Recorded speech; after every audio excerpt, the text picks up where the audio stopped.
Good morning, everybody. Very nice to have you here. We recognize that it's difficult in any conference to come back after the lunch break, so we appreciate that you have chosen to join us, and in particular that you have chosen this summit with up against very good competition in terms of topics from the other colleagues. So my name is Burçak İnel. I work for the European Banking Federation, which is a trade body based in Brussels representing the European banks, including, by the way, Turkish banks through the trade associations, a total of 3,500 banks through their national associations. And over the last 7 years, I've been working specifically on the topic of sustainable and inclusive growth, the financing thereof. And it's a topic that includes in it things like climate, environment, SMEs access to finance, financial markets, entrepreneurship funding, and with my own personal passion, also gender. And the whole topic of actually equality, diversity, or diversity in the American English, diversity, equity, inclusion, DEI, is something that you can look at either from the angle of gender, ethnicity, religion, physical ability, etc., and orientation. But in this case, in today's summit, we'll be specifically talking about gender. Now, we have a topic that has been discussed in the Fintech Week in Istanbul actually already from the beginning. And in the format of a summit, it has had its place now already a year ago. So this is the second Fintech in Women, or Women in Fintech Summit, excuse me. So we're very pleased that we're able to advance the discussion a little bit more this year. And Fintech is part of finance, Fintech is part of the economy. So whenever we talk about gender, of course, we do have to think about the dimensions of gender equality that affect the economy, society in general, companies, real economy companies, and of course all kinds of financial institutions. So we'll start a little bit generally, and then we'll focus on fintech and women, what women can do for fintech, what fintech can do for women, and that we will do with 2 panels, one of which I will moderate, and the other one will be moderated by a colleague. Now, I am the chair. I have the honor of being the chair this year, and humble responsibility. We will go to the panel, so we will see if we have the space to have only 2 panels or maybe another speech as well. But in the interest of time, I'm going to start with the scene setting presentation, which is my own presentation. And I should say that I have actually, okay, so this is the screen that I will look at. I have quite a number of slides. I will not go through every one of them, but those of you who are interested in some of my slides, which will have some numbers in them, some references to some studies, which I consider very useful, please reach out to me and I will share them with you willingly.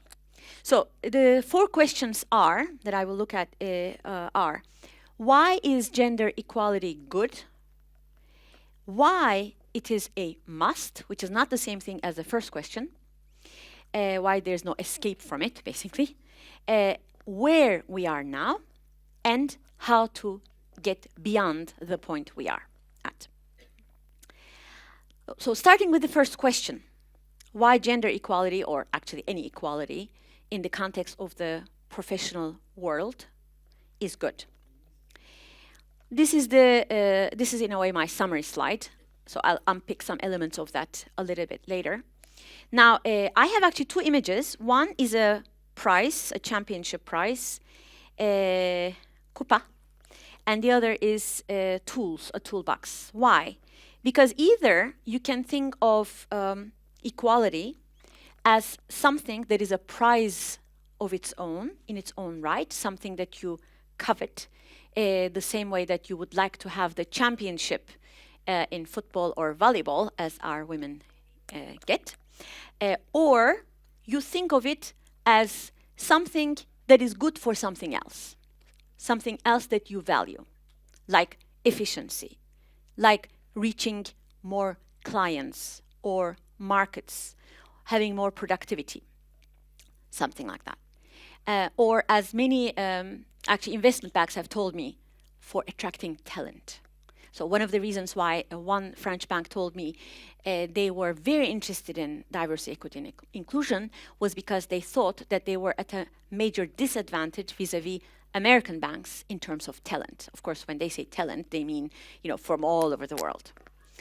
Now, it's true that all these things, talent attraction, productivity, ability of the company, any company actually, to innovate, to manage risks, to avoid groupthink. All these things are actually enhanced when you have, first of all, a bigger pool from which you are choosing your employees and a bigger pool of people whom you're considering as your stakeholders. So when you think of clients, if you're only thinking of one group of clients, obviously you're not going to reach the others. But on the other hand, I want to emphasize something that I was discussing with Mustafa Baltacı yesterday, and I was so happy that he said it. So in his words, equality, it can be good for many things, but actually, first and foremost, it's the right thing to do. So in my first message, I want to underline that no matter what else you hear about equality being good for the company, for the sector, for the country, etc., for the world, first and foremost, it's the right thing to do. Now, a couple of maybe numbers to throw at you and a couple of studies to highlight. McKinsey has been doing a lot of work. They look at the gap in terms of productivity, creating value. They consistently every year find a big differential in terms of what they call diverse and inclusive companies in percentile groups and the other, so between the top and the bottom. Big performance differential they find. For instance, 48% performance differential between the most and the least gender diverse companies. International Monetary Fund did a study of 2 million companies in Europe a couple of years ago, and they found that adding just one more woman to a firm's senior management or corporate board led to somewhere between an 8 and a 13 basis point higher return in terms of assets. So obviously, if every company was run in the most performance-focused way, they would have more gender equality. And there are other numbers, other studies, so everything is always in the same direction. And where does it come from? I already alluded to access to the talent, branding, the fact that, of course, society is changing, their expectations or your clients' expectations, all these things. So one interesting thing, for instance, is, so it's not just about clients, it's about the people whom you're employing. 80% of the workers in a recent, so 2-year study in the US said that they want to work for a company that values diversity, equity, and inclusion. So, if they have choice, they will go for that. And if you want the best brains in that generation, you want to start changing your company. And of course, the basic principle now with the second staff productivity and innovation is that basically a company to which you can bring your full self as you are, with your brain, emotions, everything, is a company in which you are going to be the most productive. And a company in which you can challenge other people's views, suggestions, will be one in which the resulting products, services will be the best. Now, 2 more points on this. Yes, equality is great for all companies, but it's especially good for financial institutions.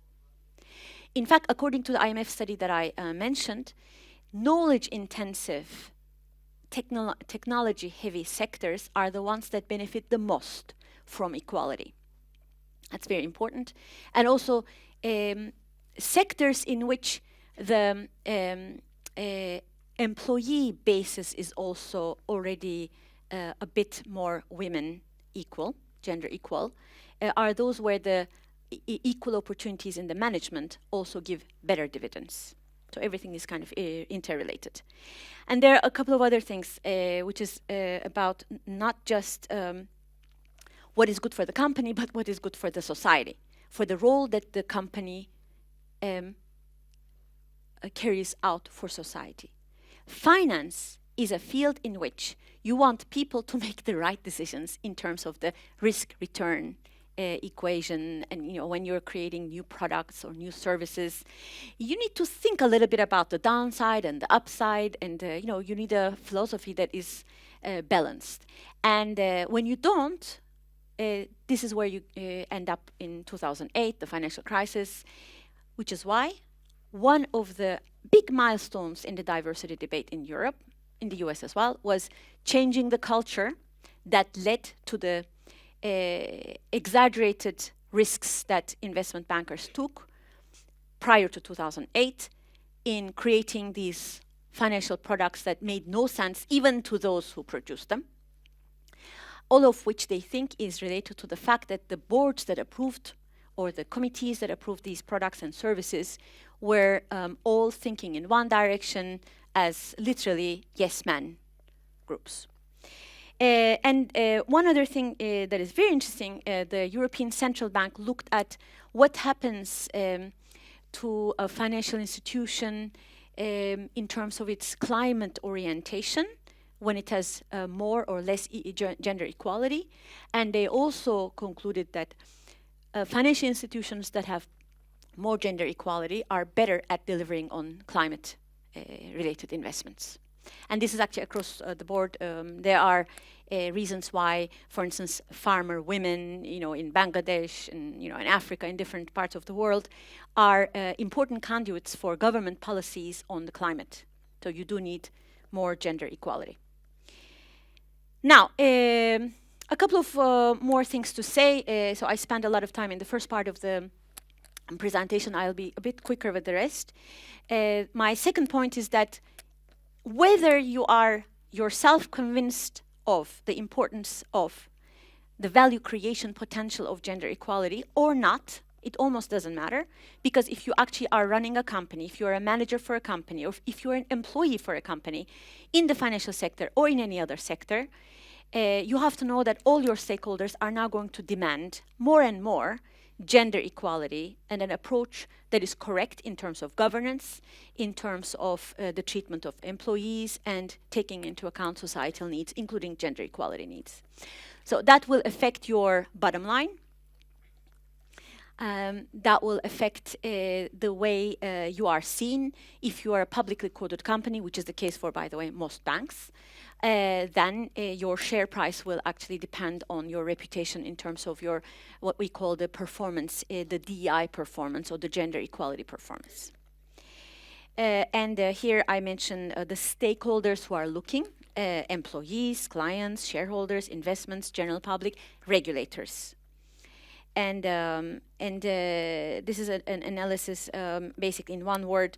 In the past, you could actually claim to be a lot of things. You could be really great in terms of gender equality and, have a really very cluttered house in terms of how you're treating your employees or your clients, and you could get away with it. This is not the case anymore, because the main trend in Europe and even in the US is that there is more and more disclosure of companies and banks' performance in terms of their gender equality.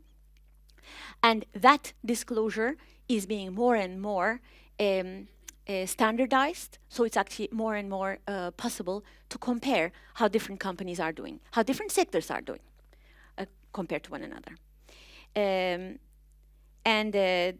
This is a slide that shows the different parts of a banking business that are regulated, so don't worry about the details. And yes, there are a lot of abbreviations. It's because this is the world that we in Brussels live in.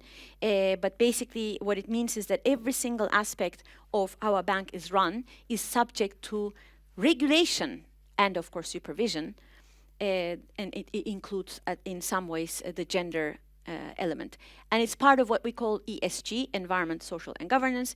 And gender equality, in my view, comes into both the S and the G part. So when you are thinking about S, it's usually about how you're affecting your communities or your employees. Governance is about whether you are giving equal opportunities to your managers to be promoted. And beyond the regulation, so pure regulation, there's a lot of non-regulatory pressure as well. And one of the things I want to say, I'm a champion of that, women's empowerment principles. It's a UN Global Compact framework, can be applied to any company, and we have adopted it, for instance, for the financial sector in Europe, for the banking sector 5 years ago. And basically, what it meant for us was, so it's a voluntary framework. You apply it, and it forces you to think about. So I'll take a bank. What you're doing with your clients, with your employees, managers, culture, interactions with society. Then we applied it to our trade association, so the European Banking Federation. We asked ourselves, so whose voice are we expressing as the voice of the European banking sector? Whose views are we collecting? Whose voices are we giving a platform to? What kind of panels are we organizing? And what is the image of the banking sector that we display for the world? What do little girls and boys see about the banking sector when they hear us? So there are lots of things that openings for us to make a positive impact on this. And much of the most meaningful work actually doesn't come from regulation, in my view, but it comes from the standards. Where we are now, in one word, the banking sector is actually not lagging behind the corporate world in terms of either boards or CEOs, but they're both really lagging behind equality. And given that the banking sector as a knowledge-intensive sector would stand to benefit so much more even than other sectors in terms of equality, the banking sector is actually lagging behind. And there are various studies. If you actually look at not just professional world, but if you look at equality, so some studies, I think one of the World Bank studies said that in order for women to have equal rights, legal equal rights around the world, I think it would take another 50 years, something like that. So we're talking about long periods, and the gap being quite long. And I call it the catch-up game, basically where we are as opposed to how much scrutiny we are getting. Maybe this is not in every country, but certainly in Europe this is the case. In our sector, majority of the banks are at a very starting level. Existing regulation would already pull them up, so they're not at the point where they're in compliance with the regulation. For instance, a few years ago, the European Banking Authority bitterly complained about the European banks not having filed any gender equality, any diversity plans, even though that was actually required by law. Now the rate is kind of climbing up, but it's not at 100%. On the other hand, the confirmed new regulation is going to demand more from us. And then stakeholders' expectations, I would say, are already much higher. And possible new regulation as the EU rolls out its full sustainability finance framework, which is also consistent with what's happening in the world, is going to demand even more. So against this backdrop, one final message, which I will show in 2 slides. So this, I think, applies to the fintech sector, for any sector, anyone involved in financial sector. So think of what you can do for your own company, but do not be indifferent to what is happening in your sector and in your region. Because your reputation will be impacted not just by what you do, but also what your sector sounds like in terms of equality, in terms of how much it meets the expectations of the stakeholders. So in simple terms, if the banking sector is seen as not at all a great place for an innovative young person who is looking for meaning in their lives, then even if your own bank is doing really terrific things, you're going to be limited in terms of the talent that you can attract. On the other hand, at a national level, if a country, if the financial sector is doing really great in that country, but the country itself has a very poor record, maybe I can give Germany as an example. For instance, I think Germany, among the big countries in Europe, does not have a good record in terms of gender equality. Opportunities for instance, women with children to be promoted. Then, they will lose out a little bit. So they have to work extra hard as a country. And then, in our case, obviously, as the European Banking Federation, we see for ourselves an opportunity to do certain things in terms of coordinating best practice, raising awareness, adopting women's empowerment principles and other codes, where we think we can complement what individual banks are doing and what their banking associations are doing. And I do want to mention that, for instance, the Belgian Banking Association, Austrian Banking Association, Luxembourg, which started from a very low level in terms of gender equality, at least in terms of perception. So these are all members of ours that are doing a lot. And of course, a fellow Belgian in the audience, I see.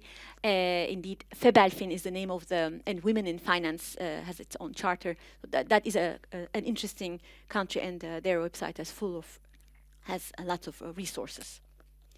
And how to make progress, I already said this, so I won't repeat. Sorry, this point I have to say. So this is the one that basically I've said basically as an individual. Sorry, I want to show this. What can an individual bank do? So maybe this will be last slide I show, but I want to make the high level point that basically the idea is not just to copy good things that others are doing. No, as a bank, you will only get the most value out of this journey if you don't think of it as a compliance exercise or as an exercise to please stakeholders.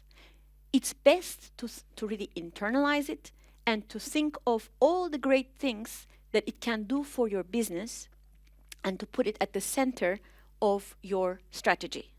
I know it sounds abstract, but there's a very big difference between thinking of it as a box-ticking exercise or something that avoids looking bad in public, and the approach of thinking, well, this is the right thing to do, and it's good for my business, for my shareholders, for my other stakeholders.